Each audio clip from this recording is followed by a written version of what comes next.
This is not the kind of Friday weather that we like.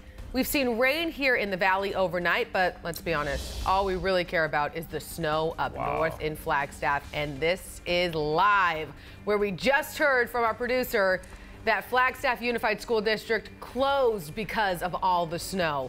Literally moments before we got to this live shot, we had the snow plows coming through, so they are out and working this morning.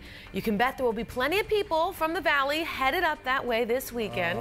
Yeah. Look at that with the trees. You know what, though? Amazing. I just love the fact, I mean, I just moved from the Pacific Northwest in July. I love the fact that we have all these differing climates. Can you believe it? No, it's just, to me, it's fascinating. Yeah. It's nice to be able to go up there if you want to get away from, you know, a little bit of the heat. But so what, you think 2 inches so far, Jimmy? Where were they at? You know what? I'm a little skeptical. Those roads looked a little clear there. I think those kids could go to school.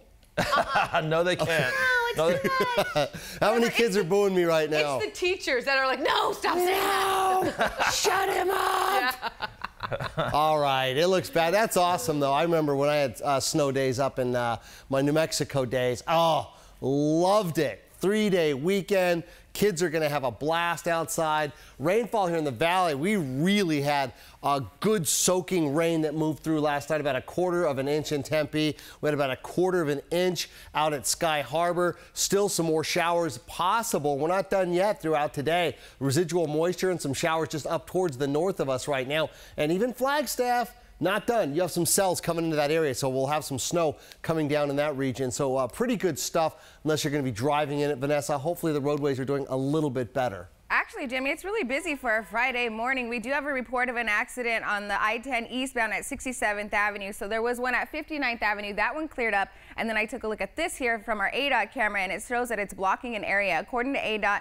it is on the frontage road. So just be aware of that when you're heading out. I'll keep you updated when this clears up. And we do have a few other accidents around the valley. I'll give you a look at those coming up on my next report. But they're on the I-17. We have one in the East Valley. So just be aware of that. I'll give you those details in a few minutes. Mike?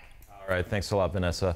Group of Arizona voters is not happy with Governor Doug Ducey this morning. They're suing him to try and force him to call a special election to replace the late Senator John McCain. That federal lawsuit announced yesterday alleges Ducey's appointment of John Kyle until the 2020 election violates the Constitution.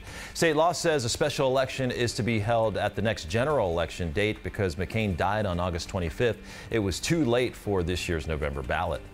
5:04 is your time, and President Trump is at the G20 Summit in Buenos Aires, Argentina this morning, marking his 9th official foreign trip. Now, he's already met with the Argentine president, but canceled the meeting between he and Russian leader Vladimir Putin.